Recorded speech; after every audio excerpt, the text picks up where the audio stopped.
What is up, people, and welcome to this week's edition of Motivate Your Monday.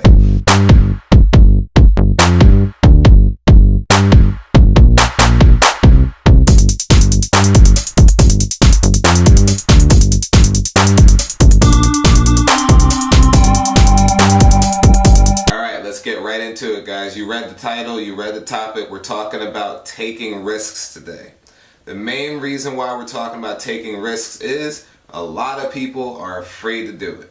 And we're not talking about the topic we talked about a few weeks ago when we were talking about danger and fear, although they do kind of relate a little bit. What we're actually talking about when we talk about taking risks is accepting the fact that in order to do anything, there has to be some type of risk involved.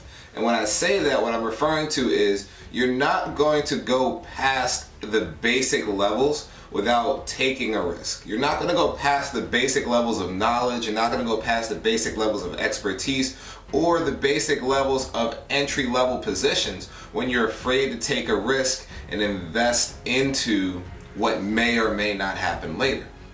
Now, when we talk about taking a risk, what are examples of risks? Let's say you have a job that you already have. You're in a comfortable position and you're working this amount of time and you have this amount of free time. Taking a risk is as simple as you have 8 hours that you're supposed to sleep. You take 2 extra hours out of that to go study, read, and try and hone your craft, and you run the risk of not being as productive in the short run. Now, it seems minor, you're up for an extra 2 hours, but you do that over the course of a couple days. Your risk becomes greater, but the risk of your reward also becomes greater. Here's what I'm referring to when I'm talking about risk in this scenario. You risk not doing great right now to be doing phenomenal later. That's a small example of risk. Some people's risks are as simple as leaving this job to go to the potential of a better job that they've been offered. Now, it doesn't mean that the job you're going to get is as good as the job you have now, but there's a risk involved in deciding on an unknown. A lot of people always want to bet on the sure thing, but when you bet on the sure thing, you're not taking a bet at all. I'll give you a great example. Everybody wants a government job because government jobs are standardized. Everybody wants a government job because there's good benefits. There's nothing wrong with having a government job, but you already know everything that comes along with it. And when you go for things like that, your potential of advancement is very limited because there's not a lot of new things you can bring to the table. Whereas if you're in a position where the risk that you're involved in gives you the opportunity to really shine, you get the opportunity to really excel in the things that you may get the opportunity to do. Some people's biggest fear when it comes to taking a risk is failure. And you have to accept the fact that if you take a risk, it goes 50-50. You could do well, you could not do well. But the biggest thing I hear from a lot of people in my profession, which is coaching, and my other thing, which is helping people out and doing little motivational conversations and conferences with people, the big thing that I hear a lot of people say is, what if it doesn't work? The answer is, then it didn't work. That doesn't mean that you shouldn't have tried it, because your lessons are always in the failures. Your lessons are always in the attempts that didn't quite pan out the way you expected, because you learn something from it. You start to learn why failure keeps happening, and then you readjust your plan and you jump in and you take that risk again. A lot of people are so paralyzed by the fear of not getting it right the first time that they fail to realize a lot of people are in the same boat and haven't gotten it right for the first 5, 10, 15 times, but all they see is the one successful time. How many people are on social media trying to become famous like the person that they see that they've subscribed to? This person has 1 million subscribers, this person has 2 million subscribers. I only have 6, I only have 7, I only have 100. The point is, you're taking a risk.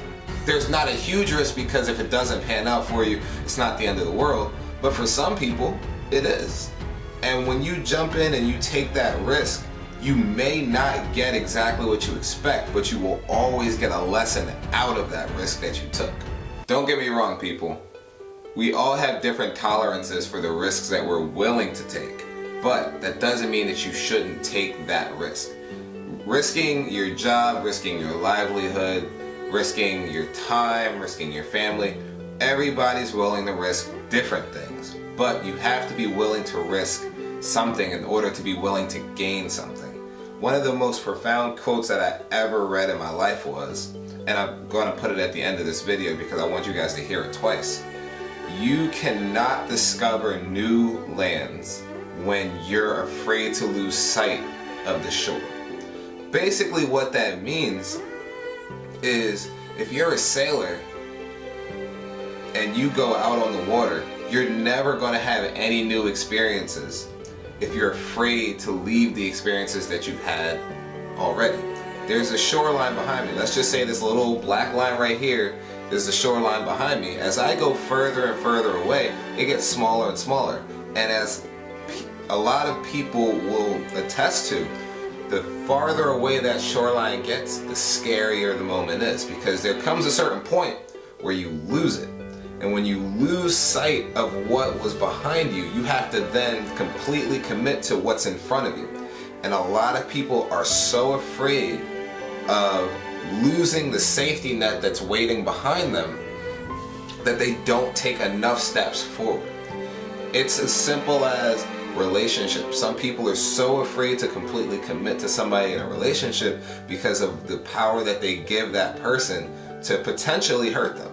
Some people are so afraid to invest all of their energy into one job or one profession or one career because what if it doesn't work out?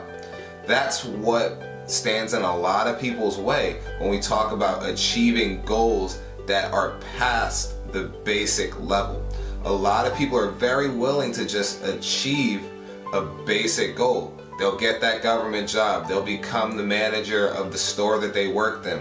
And yes, you're a little bit past where you were, but you're not at the position that you could have been had you invested more, had you taken a bigger risk. I put it at the end of the video last week.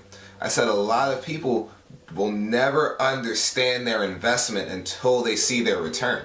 And the investment starts now. Investments happen now and they grow over time, and then eventually you see what that investment was worth. And a lot of people who know money know this: the earlier you invest, the more you get later. You can't invest money at age 50 and expect to be set by the time you're 65. It just isn't enough time. Yes, you've been investing money for 15 years, but what have you been doing for the last 40?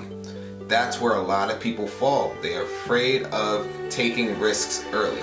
A good example would be athletes. Athletes take the risk every day. What risk am I talking about? An athlete sacrifices their body and their time day in and day out as a young athlete, as a high school athlete, as a college athlete, hoping that there will be a payoff later. And that's a huge investment. 10, 12, 15 years of just honing your craft, putting time in, putting in hours that nobody's willing to put in, training your body, working your body, destroying your body, so that you hope that it's worth it 15 years later. And that type of investment is not something that a lot of people are willing to do.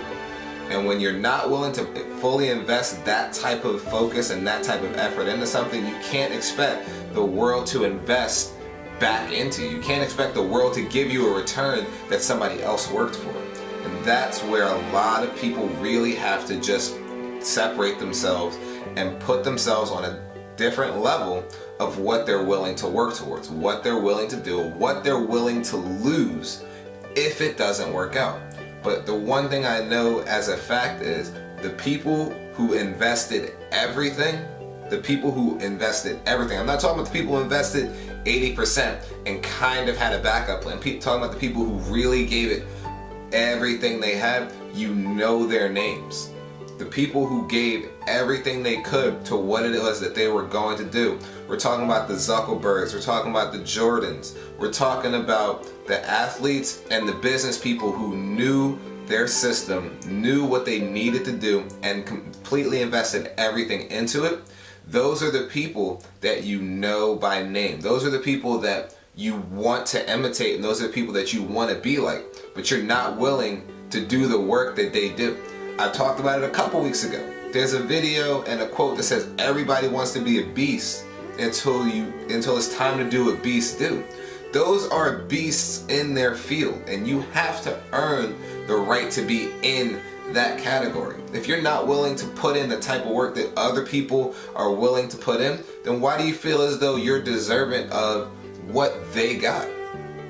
A lot of people want to be celebrities overnight. A lot of people want to be famous and successful overnight.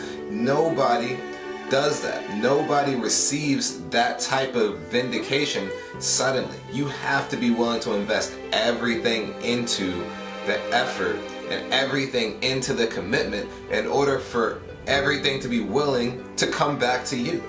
And that's the point of this whole thing.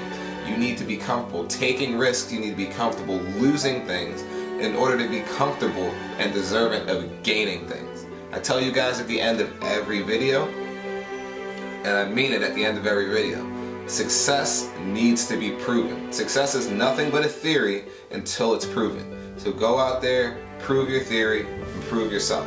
I'll see you guys next week.